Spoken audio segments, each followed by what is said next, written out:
Okay, here we go then, part 2. Looks like we've managed to squeeze it in one night, which is good. Get that done. So, as we said in the last video, again, we can't pick out every single race. We'll try and mention a few extras as well. We'll focus on the Ryanair, the Stayers, the Triumph, the Albert Bartlett, and then the Gold Cup being the main ones. And then once again, we'll have a little bit of any more business or any other business. Yeah. So let's crack on then, lads. The Ryanair. Willie Mullins is looking for a 6th win out of 7. Quite agree with Sean. I think he's going to have a belting festival myself, personally. Was won last year by Allaho, 12 lengths. You've also got Tornado Flyer, Fanny and Destral, Mellon and Mr. Fisher all having another crack. I think Tornado Flyer showed recently maybe you shouldn't under rest. 100%. On the showing of last year, do you know what I mean? Allaho won it quite well. You know, I mean, you sort of think, is it a rinse and repeat? I mean, I put me out on Allaho. I think so as well. Yeah, you know what I mean? It just seems that this is where Allaho will go. And I think it could be a successful defence of the title, one for a better word. Yeah. So, yeah, not much more I can really say about that. I'm just not sure the others are close enough. Like I say, I know a lot of people underestimate Tornado Flyer, including me the other week. But are they able to make up that difference? I'm not sure they are.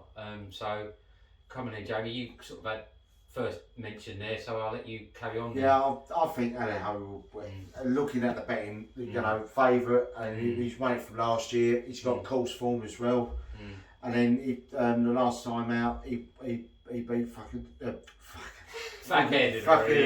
Dugarry by 12 lengths. Yeah, excuse my French. But the only thing is though, it was only 4 runners, so the only thing is though was that pushing him. Yeah. What's there? I mean, I'm looking at you. You've got St Calvados, Paul Nicholls' stable is under a cloud at the moment. Yeah, they're not even firing. No.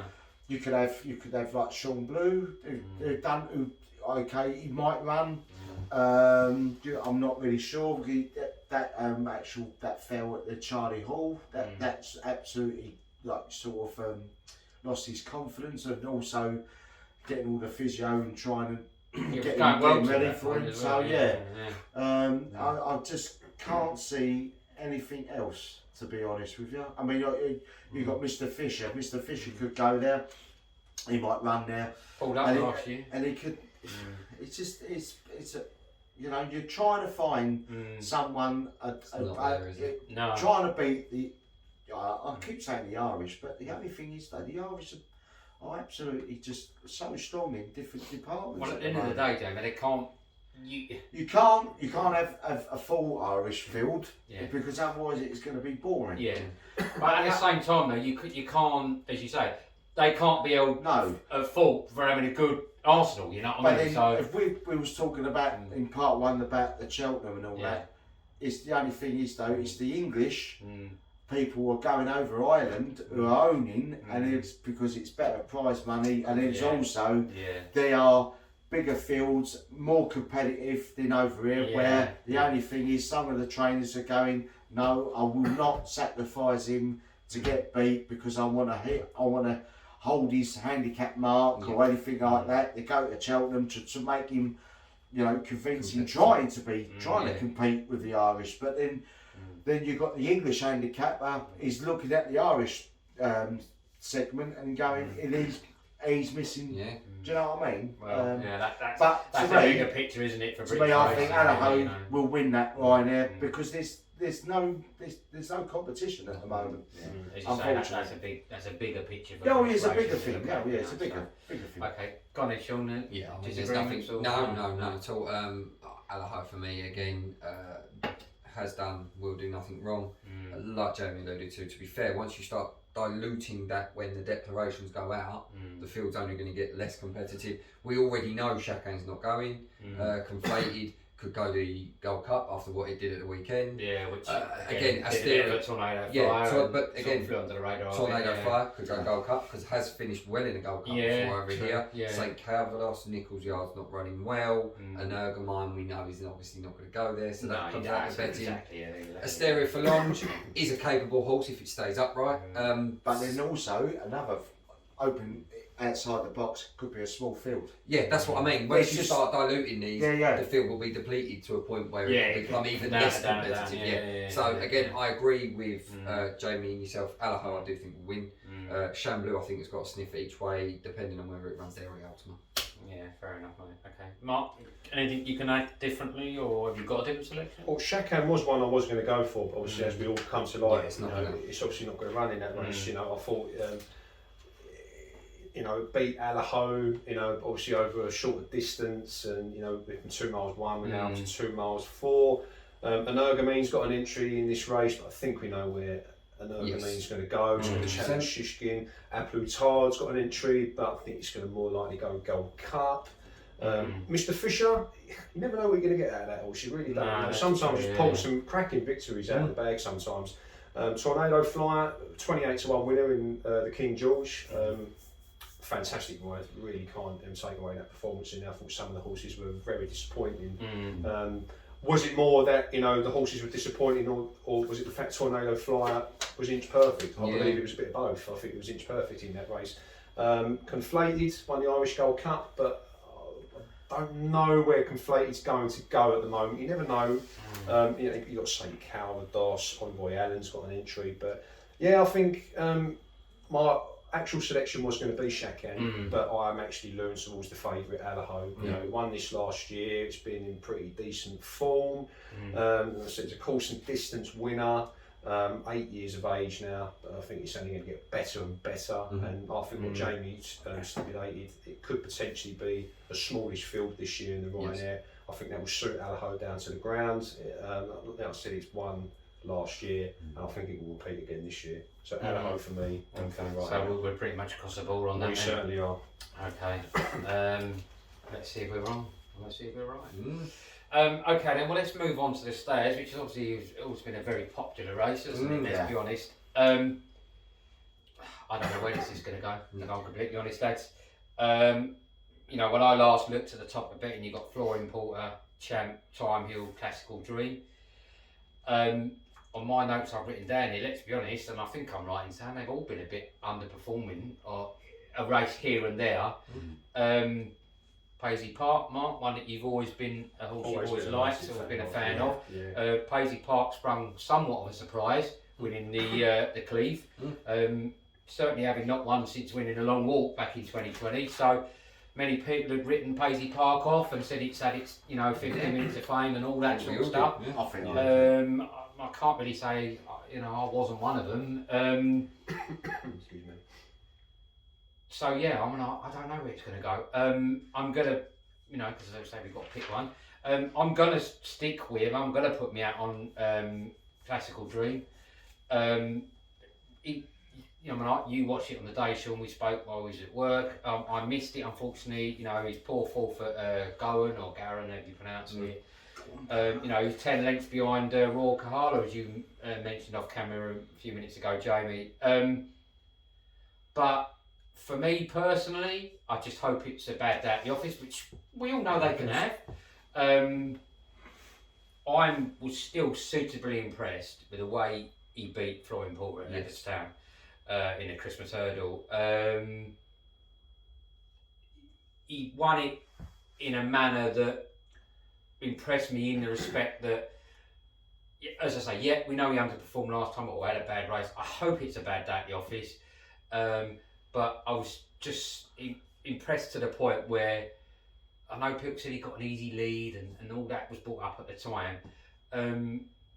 When he went, for me, when I watch racing and the thing that impresses me the most is the way a horse is able to go and win it. Literally go and win it. Not win it because there's 3 or 4 in it, but go, right, I'm going, who's good enough to come with me? Who's good enough to come with me? We touched upon in the last video, Honeysuckle being able to do that, and when he went to win it, Flooring Porter, I'm not saying it's a bad horse by any means of the word, but again, it wasn't capable of catching him.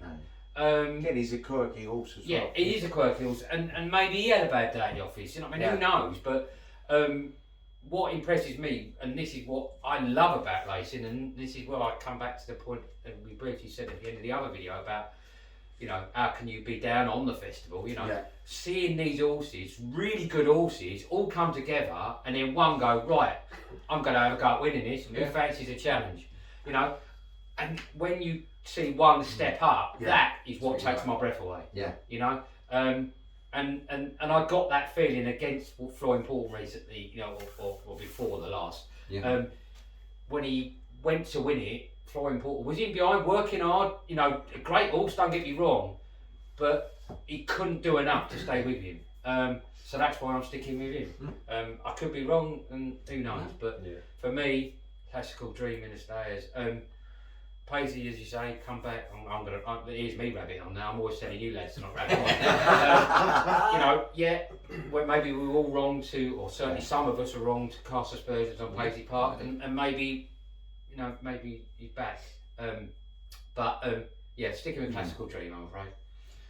I mean, this for me, this race has been the headache. If I'm honest, I'm excited about Supreme, but I feel it will still be down to a limited number who will win. This one, honestly, now the screen we're looking at, from Flooring Porter down to Sporting John, anything could happen. Or even further down, because either one we could go. He can beat him. He can beat him. He can beat that. I'm talking Sporting John's 9-1, but in that mix, Royal Kahala, Paisley Park, Asteria Falange again touched on, depending on what that likes to jump or where it's comfortable and where it stays his feet. Where it stays his feet is different. Champ, because this is the headache race. The one I'm more excited about though. I was very much in agreement with yourself, Classical Dream. Personally, now I've kind of flip-flopped between a couple. I'm going to now my flag to the mast on one that I have done before, and I'm going to stick to my old faithful In Time Hill. I thought I've got to be honest. The more I look at this race, the more that if they all go, this is the most competitive Stayers Hurdle there's been for a while. I was going to say that, And like you touched on, I like to see a horse that's gonna, when the tough gets going, really dig in. This could be one of those, especially as a Stayers Hurdle at the end. If they're all there, it's gonna who can dig in deepest. And I think Tyne Hill has proved he can dig in. Even when losing, I can't disagree. I like even when losing years back when Dickie was on board, and he said he was fuming with that race because he had it in the winning, and you could see he could. You could tell he was swearing. He was not happy. At Cheltenham. Exactly. This could be the same again. I don't think they're allowed to get it trapped in. I do feel that they could just steal a march on these turns for home, and I genuinely think when it's going to come down to it, the most competitive finish in any race at Cheltenham could be this one, and I think Tyne Hill sticks his head out and wins. Yeah, well, it is, as you say. It's sorry, I just had another 5 minutes. No, but it is. It's one of them minutes. You know what I mean?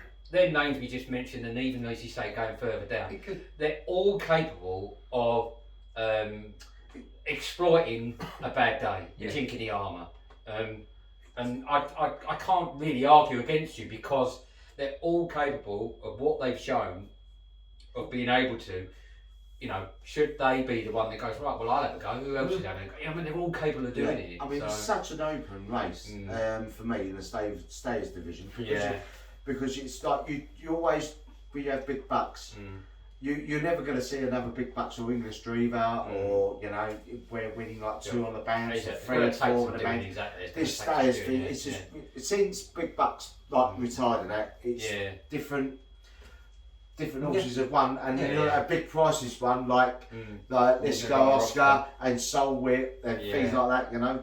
So I mean, I had a look and it was absolutely just throwing me in the head because it was like, right, give me some information. Yeah, you're looking at something to know you're not colours to the market. So for me, I looked at it and it was like, there's no 10-year-old has won the race before. 7-year-olds have the best record. 6-year-olds and 9-year-olds. 8-year-olds are second best for winning twice each in a race. And then you've got no Irish SP favourite has won the race in the last 10 years. So that's So for me, Floor and So the Porter. first year is crap and he's classical dream. Right. So that's for me. And then no Irish horses won the race with odds lower than the average SP of 7-1. So so the second of it is like 5 of the last 10 winners at the race at Cheltenham prior to the race, and then the winner last time out is 7 out of 10 winners. So I've done a bit of me. So in all your years of experience racing, what you're telling us, Jamie, it's as clear as mud. What wins? I've gone with. I've looked at it, like ratings and all that.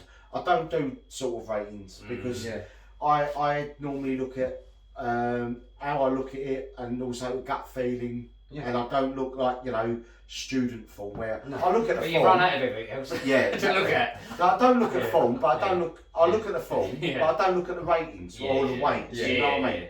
So I like Paisley Park because each way it's 6-1. Yeah. I mean, I think when he won at the Cleeve, that was his old Paisley Park, as in the turn of foot, and he didn't hit a flat spot. You could see him; he was running on. It was great to see. Don't get me wrong. Because he's been disappointing the last 3 runs where he's been third all the time. And you're saying that, and disappointing for being third. But disappointing. But then all of a sudden you had the train Emma Lavelle, and I like Emma Lavelle because I follow her on Twitter as well. They were going, right, we're going to go over fences, and I just went, well, that's a little bit a shame because he's a little bit too old, because you normally see horses who are 6-year-old, 7-year-old or 8-year-old go over fences, not 10-year-old. He's not a forehand or nothing like that. But then I looked at another Irish, and that was Peter Fahey with Royal Colour. He or she could be the actual Jack in the Box for me, because it was the last time winner out at Gordon Park, beaten at home by the lead at 1 3/4 lengths. But the only thing is, looking at the betting and looking at the records there, as saying 7-1, it's 8-1. So for me, but then I like. But then is that a bit of a false reading? Maybe it could be because a classical underperformed. Could that have boosted that form? Exactly. Is this because this is like.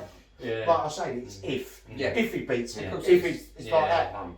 Because when I was listening on racing TV with David Neverson and Steve, and they're going, well, the betting is just ridiculous because the situation where it's not firm, it's not confirmation. Where you look at different races like the Ryanair or the Supreme, you know that they're going to be like running each other. But I'll go 2 horses. It'll be Royal Colour and Paisley Park. Okay, mate, fair enough. Sorry about that. No, Sorry. Go for it. No, I don't say it's one of them, isn't it? It is one of them. Well, it's one of the most open stays hurdle races. Like we said, the stayers division. I think, as Sean said, you can sit there till the cows come home and try and work out. You go insane in the membrane. Or you can also sit there and think not just who's going to win this race, but who's actually the best in the stayers division. Because I think there's a number of horses in there that I think it's a bit.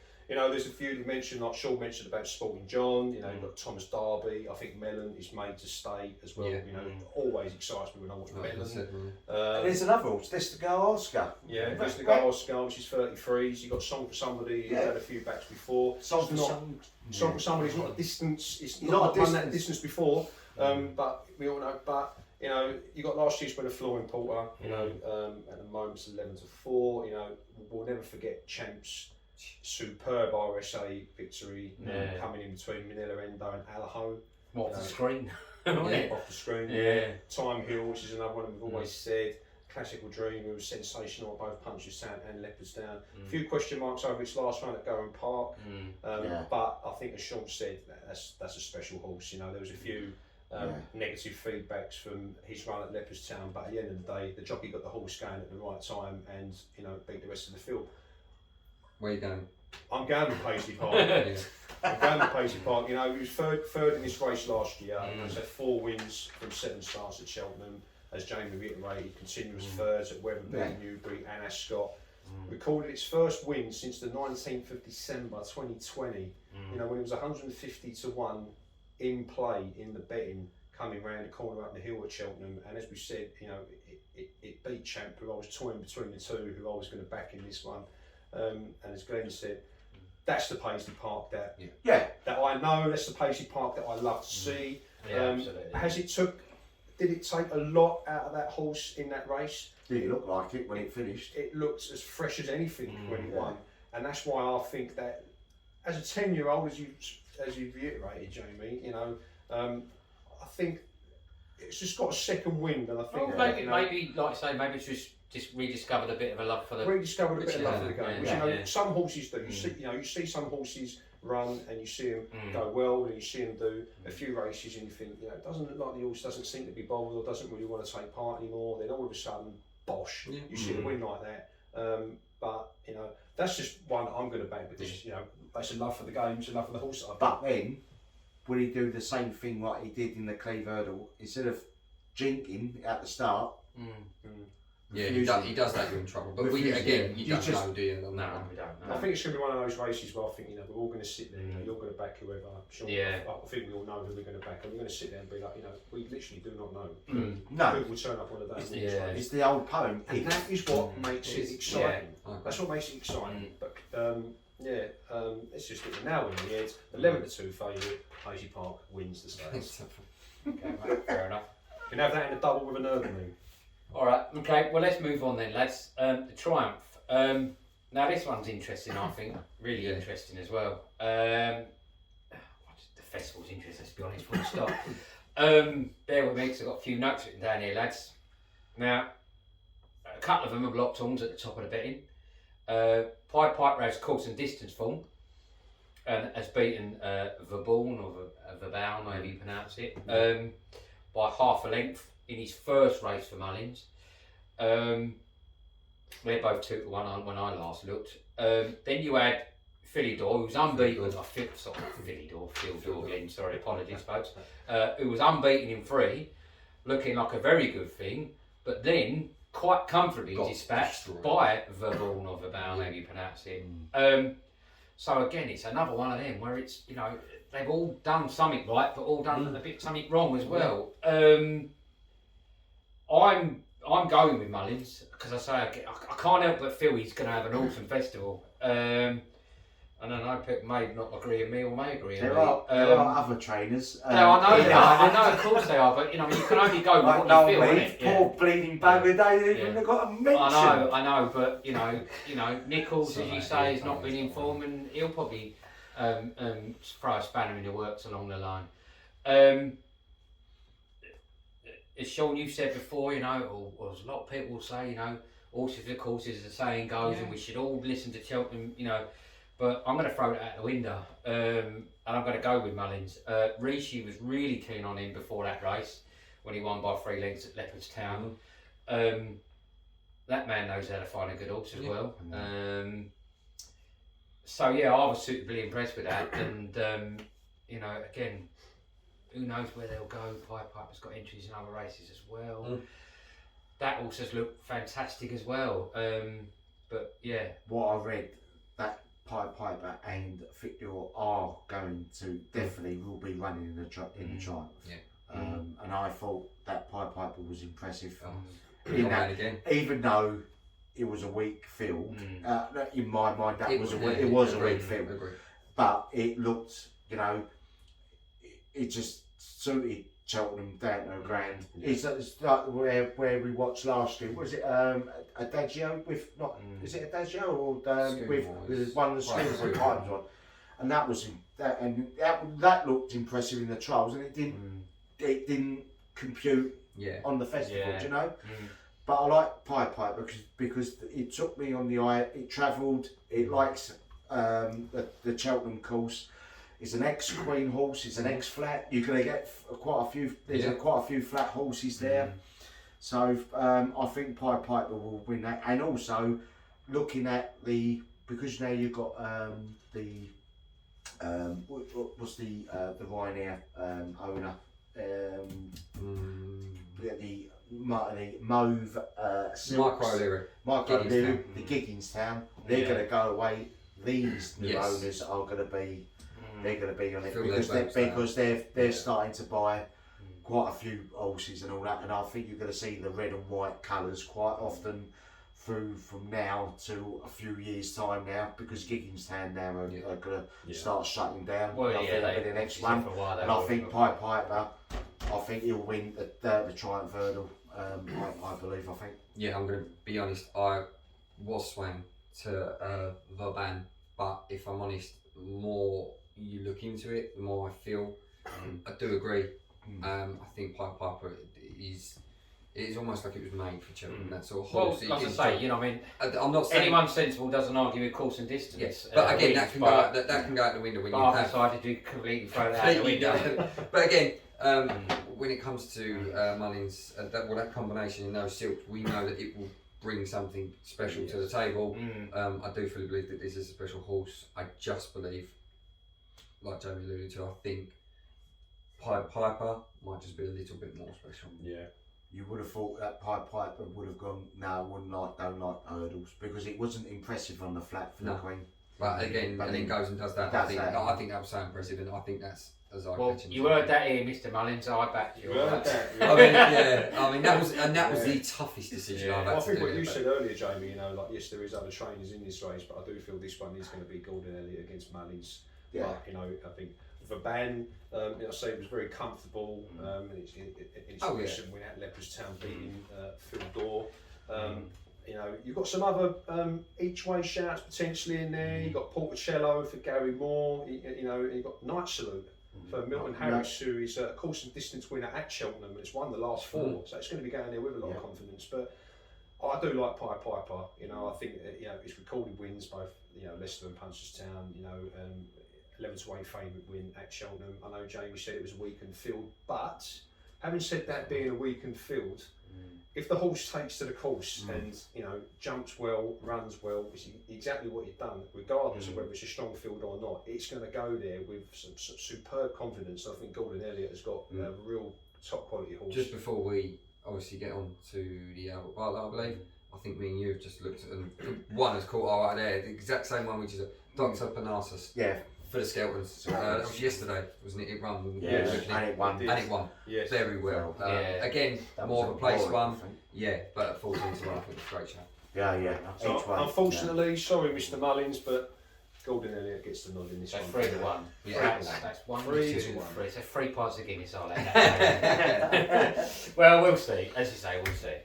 Okay, well, as you said there, Sean, we're moving on to the Albert Bartlett potato race. The potato race. Won by Vanilla last year. That's got an entry in the Challenge Cup and the Browns this year. I'll simply sum this up by saying this is coming down to jockey booking for me. In the Elliott field? In the Elliott horses?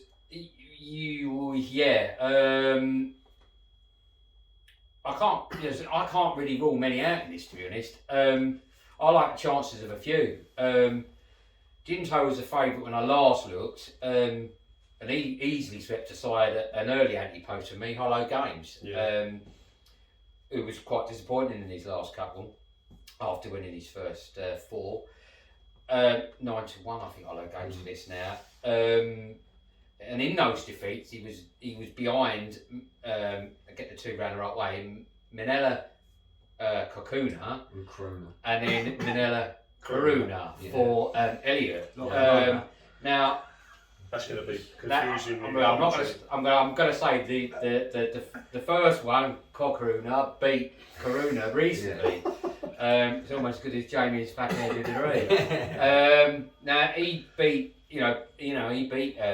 Mullins beat Elliott's runner, by about 2 or 3 lengths. I remember the report saying at Leopardstown, no match for winner. Now I'm not sure that's true personally. I think, and then just my opinion, I think that race at Leopardstown the other weekend, he either missed a kick or Kennedy gave himself too much to do. And I do believe there isn't 2 or 3 lengths between the two of them. That's my opinion. Given the fact that he was in 6th, I think, coming over the last. And went from 6th to 2nd and was catching at the line. I think a different run race, I think gets a different result. I think you could run that race another 10 times and not get the same result. So I don't think it's. I suppose maybe on a day you could argue he wasn't the match for the winner, but I think that was either a tactical indecision, or like say a horse. The horse wasn't switched on at the time. And I don't think that I don't think there was that big a difference between the two. And like I say, I remember what they say, Jamie, watching it back. The commentator very much came across as in they felt that it was a far superior horse on the day, and I don't subscribe to that. I'm afraid I really don't. I don't like to speak ill of any jockey, but I just think that it was either a case of the jockey missed a kick or the horse missed a kick, or Kennedy just let him get too much of a lead. And I think that happened in racing. And they're only human. They're only human. He's only young. He can learn his mistakes. Exactly. Yeah. Look, he's a far better jockey than I'll ever be. And I just think that maybe he might have given himself too much to do on that day. So I'm sticking with Elliott's runner. I think Minella Crooner. Minella Crooner. I think it stands a good chance. On recent form. So I'll let one of you sort of take it on. Come on. Yeah, I definitely think this is going to be a race that Gordon Elliott gets a victory in this race. Whoever's going to be there at Cheltenham on that day, he was shouting on Minella Crooner or Minella Crooner. Whoever commentates that race is going to have a field day. Actually see who's going to get the right one in there. There's another one of Gordon Elliott called Jerry Colombi. I think that's how you pronounce. It's another good strong runner for him. Outside Shout, classic getaway, Willie Mullins. Another one I looked at 20 to 1. But I do like Ginto. Pronounce. Just won on all types of ground. Caught my eye in a very impressive win at Navan over in Ireland. It's won its last 4. Comes to Cheltenham in red hot form. It's definitely a bright prospect for Gordon Elliott. Again, this is another one that's kind of giving me a little bit of a headache. Because there's a few in this race that I feel I think there's quite a few great ones this year that really give me a headache, and who I'm going to go with. That's not including your National Hunt, and all like the other bigger field races. But that's why I said it might come down to jockey booking. 100%. It will have an effect. No doubt about it. This race. And as you said as well, Glenn, Ginto's win over Hollow Games. I think Hollow Games was a little bit disappointing. Expected a little bit more from him that day. We spoke about him. I got Hollow Games at 33 to 1. Yeah. I think at the moment. But I'm very much not what's the word? Confident now, given the poor performances of Yeah, exactly. Yeah. Did I push the button early? Who knows? Don't know. That's the name of the game, isn't it? Yeah. Will it surprise us all and show what it showed in the early races? His first time running at Cheltenham as well. Yeah. First time. Yeah, of course. Yeah, exactly. Will be for a lot of them. I'm certainly not as confident as I was when I put that bit on. No, that way, but Ginto I think just gets the nod from me. 5 to 1 for Elliott. I'm going to stick with the Irish. I'm going to go Henry the Bromheads runner. Journey with me. If I'm honest, I think the run back in December, beating Kilcrook, beating which Minella. I backed and told everybody about that day. Beat Minella Crooner, who ran off. Went off at 12 to 1 then, comes second, which was very impressive. But Journey with me, I didn't even take a lot for this horse to get into a gear to beat these.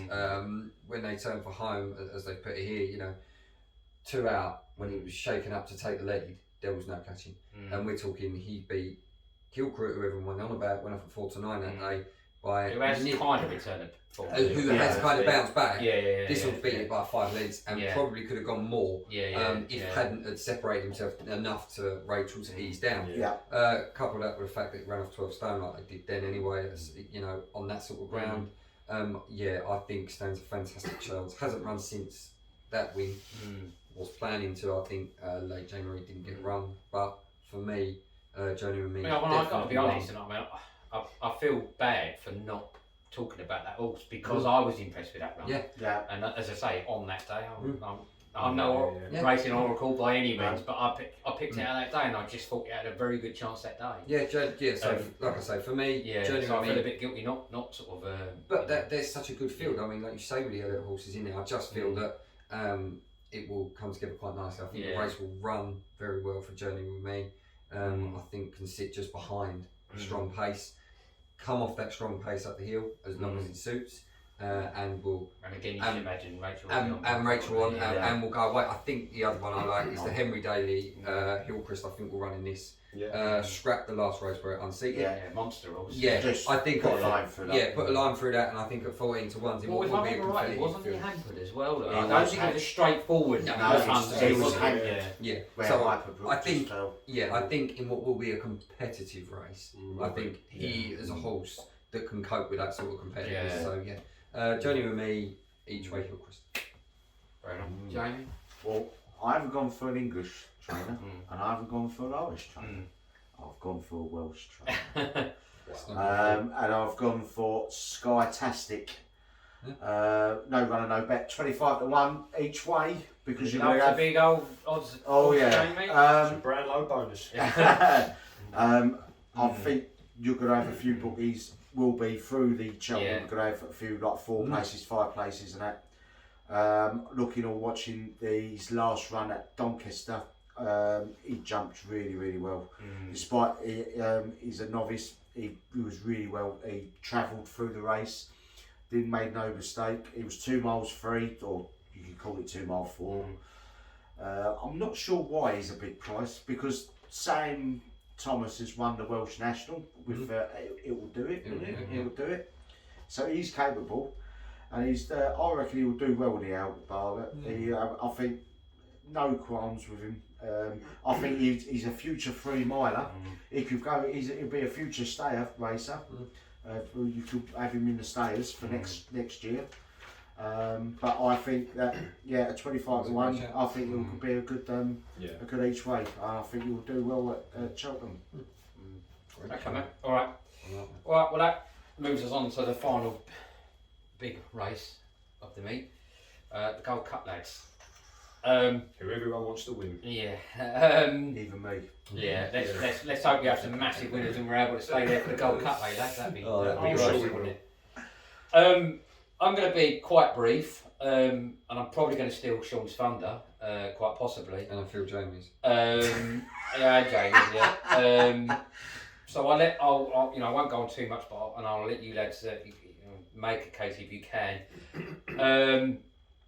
Quite simply, in terms of poker, I'm all in. Galvin. I was really impressed with the way he nabbed Aplutard in the Savills. He's got plenty of Cheltenham experience. His one blip on the radar was his 2019 Ballymore effort when he was 6 to 6. But since then, he's just got better and more consistent. I think he's a fantastic horse. His course form, apart from that blip, is 2-1-1. He's won 3 out of 4 attempts at 3 mile, and in the other, in the other one, I think he was second. Second to Frodon. And Punchestown. That's it. He only lost by a negligible lengths against Frodon. He won last year in the festival. Case closed, Galvin. In poker terms, I'm all in. Yeah, I mean, I'll go because I'm exactly the same. But me and you we spoke about this before the season started of going ones to watch Galvin for the Gold Cup. We were that confident months ago. I ain't seen any reason to change my mind. Look, I was confident last year on him winning. It was the national hunting one, wasn't it? Yeah. And that was trained by Ian Ferguson. Yeah, and he won that going away. Right. Again, it's a different kettle of fish. This, but he's proved that the step up in class that he's made over the last year hasn't paid a factor. It's not been a handicap to him at all. He's gone on from that type thing. Again, watching Minella Endo's run in the Irish Gold Cup at the weekend, I think needed or last weekend he did. Yeah, I think they've written it off until that run. I think he will come on from that because I think that was a great second. I mean, Conflated went away, won the race before they turned for home almost. But the way that Minella Endo chased him down, I think shows that there's a horse that's coming back to form. So I think it's going to be a great Gold Cup again with the likes that you've got in it. Again, the British charge, which will probably be Protect to Correct. Yeah. I don't know. I can't really see that mixing it with those. Album, go straight there. We'll see what's what. Do you know what I mean on that front? But yeah, Galvin has done absolutely nothing wrong, and I think he's made for it. He's a Gold Cup. Yeah. Win or lose, he'll run a race, and he's a Gold Cup. Yeah. I mean, say with Galvin, I mean, he was a little. Well, we finished second behind Foden. Was it in Dan Royal? Yeah, that was his bit. Yeah. That was his. But first what a great run! That was a great run. Didn't it? But then I can see him. I can see Galvin be a national horse. Yeah. Because he's still. Yeah. Because the trainer is targeting him, and I watched that last year's race, and the pace he had coming in the home straight, and he had the pace going up the hill, and he was still running away from it. And the jockey who won it was Will Kennedy, and he can't even get any rides. Yeah. And he's a capable jockey. And I think that Galvin will win this. But like I said, when you look at different, you look at the fields, there is capability of Abel Tar can win it. Galvin can win it. Minella can win it. You've got Boum Photo. Boum Photo can win it because he's only had one run and he won that. What was it? At Tipperary? Yeah, it was the 4-wheel. Yeah, 4-wheel run. But he's done that. But Willie Mullins done that before last year, didn't he? Yeah, he's done that on purpose. But he's done that from there. But you could see. But then, if some of the bookies will do 4 or 5 places, then I reckon you could see a couple of Irish. Like in the places, I think Galvin will win it. I'm certain to it. But I think for the each way places, you could say right. But then people were saying that weren't an impressive run. And even with Santini, Santini, you know, Santini was right up there, was there, and everyone was going, "Hello, he's gonna win here." But people were saying you need a plodder for the Gold Cup. I think that's totally wrong. Galvin's not a plodder, but I think I still like right because he's in my tracker and he's run well. He's run well at Doncaster that he won, and he ran really well in the Charlie Hall as well. Yeah. So for me, Galvin to win, but with an each way price, I think either two of them be Wright and Santini because I think bookies will do a few each way. Definitely. Okay, Mark, we'll say you wrap us up then, mate. Well, for the big race. Anyway. I'm going for 106.25 to 1 Gordon Elliott treble on the Friday. Ginto, Pied Piper, and I'm all in on Galvin as well. Yeah. Oh God, this could fall bad for us. You know, no. I've got. Do you know what? Yeah, no, I'll let Mark talk before I say what I want to say. Do you know what? 12 wins from 19 runs. You said about the blip in the Ballymore. Comes second of a field of 20 to Imperial Aura. But he's had back-to-back wins at Cheltenham. In the matchbook, better way to bet, and obviously it's Chase. Won again in the National Hunt Challenge Cup. So he got pipped by my boy Froden, but it was an eye catcher for me in that race. I was always going to be there to cheer on Froden, as you guys always know. But Galvin just, to me, was just cantering along at the end, and I felt could have carried on. Winning the Savills Chase, beating the likes of Apple Tard, Ken Boy, Mellon, and I think what Jamie just stipulated as well. We're looking at a future Grand National horse here in Galvin. He's got native river vibes about him. It's a horse that when I watched him at Dan Royale coming second, obviously my main concern was was just being on Frodon. I wanted Frodon to win. As you know, I'm a huge fan of him. But Galvin was the one horse that, even though I was confident Frodon of winning, as I always am in every race, I was in the Gold Cup last year. You know, this is just how I am. But you're a fan. I just kept on looking at Galvin, and I thought, you know, there's just something about this horse that it could be made for 3 miles, it could be made for 4 miles. You know, this horse has just got an absolute engine. Just carry on going. 9-2 in the betting on Bet365 to win the Gold Cup. You know, see, you've got all Boum Photo. You know, done the same preparations as it's done for the last 4 years. You know, it's going to be Applaudissard. Last year's winner, Minella Crooner. You know, it's going to be another scorching, cracking Gold Cup. But to me, Galvin, by a superior margin, is the better horse for me in that field. And I think to wrap things up and to be short and sweet, I think Gordon Elliott's going to have a cracking Friday, and I think he's going to sum up and he's going to win the Gold Cup. Galvin. And to me, I wouldn't be disappointed if Galvin comes second, because I think I will put a bet on him if he goes for the Grand National. Put a bet on, and it'll be a big price. Yeah. Which at the moment, Galvin is 14-1. 14-1 second joint favourite with last year's winner. For the Grand National, whether he'll go Grand National route this year or not, or whether it's going to be because Elliott was he was in 2 minds, going either leave the Gold Cup and go straight to the entry gate of the Grand. But I think, you know, some of the past winners or second have gone on to the Grand National and done reasonably well. And he's got that in him. Well, I was going to say, I was going to let Mark finish. I will be the exact opposite to you. There's 2 horses I want to see win at this festival, and if they don't, I will be absolutely gutted. And that's Galvin and Shushkin. If they don't win, I, as a fan, I will be gutted.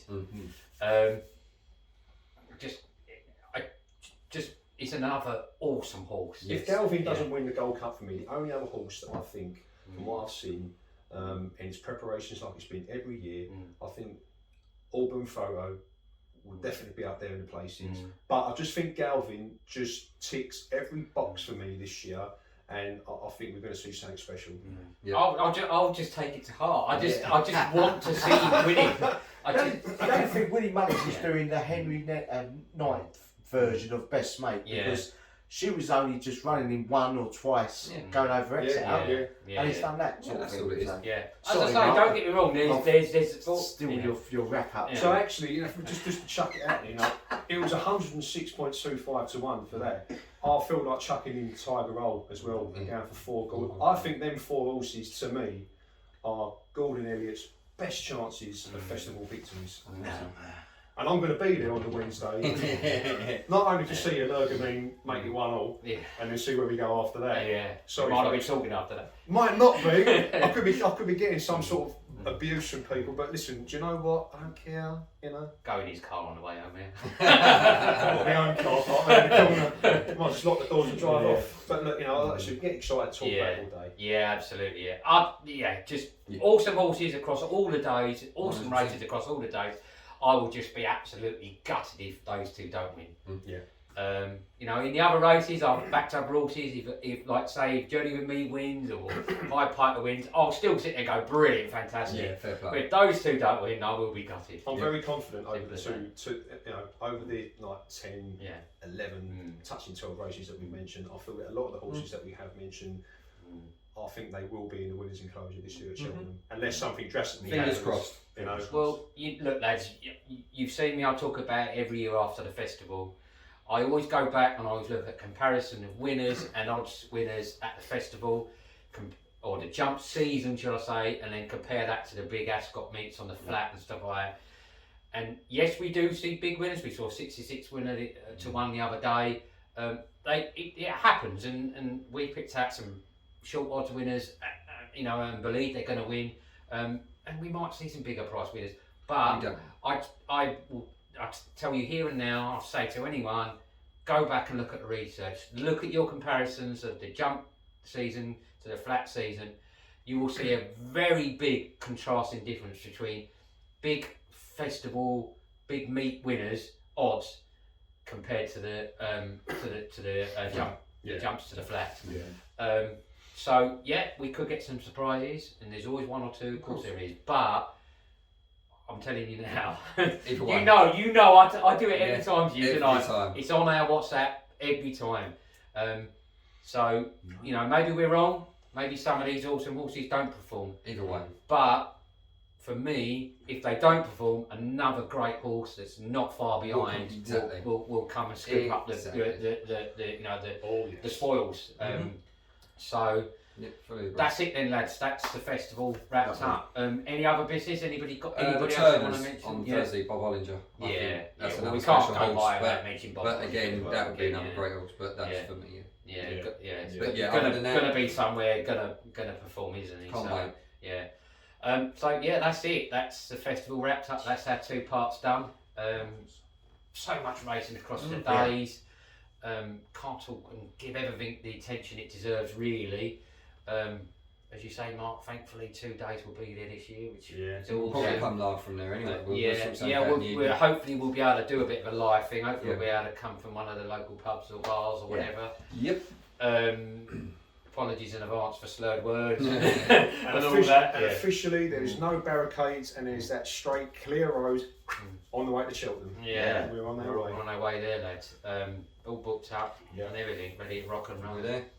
So again, give us a like and subscribe.